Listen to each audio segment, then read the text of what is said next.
কথায় আছে জীবনকে কখনোই অবহেলা করা উচিত নয়।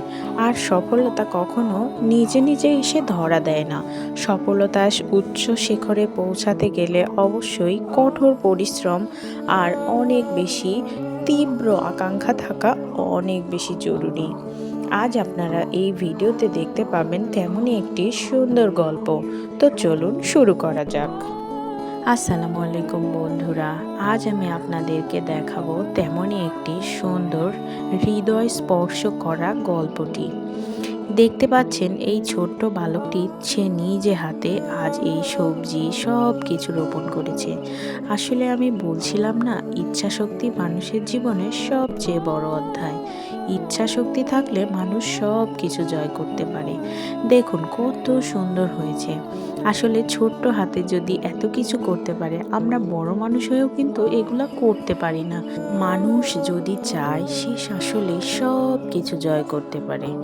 দেখুন সে নিজে হাতে আজ এত সুন্দর করে সবজি বাগান করেছে।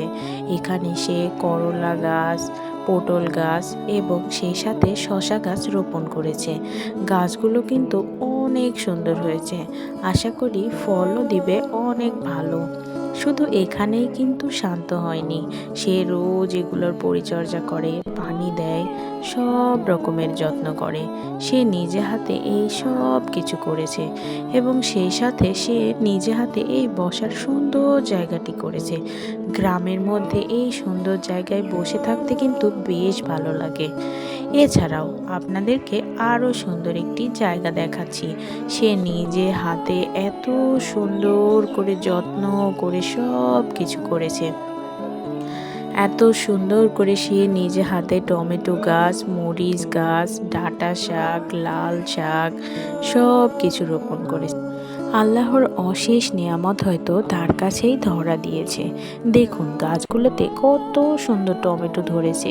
তার গাছে টমেটো হয়েছে, অনেক সুন্দর বেগুন ধরেছে, ডাঁটা শাক, লাল শাক, আলু শাক খুব সুন্দর হয়েছে। দেখে আসলে মনে প্রশান্তি এসে যায়।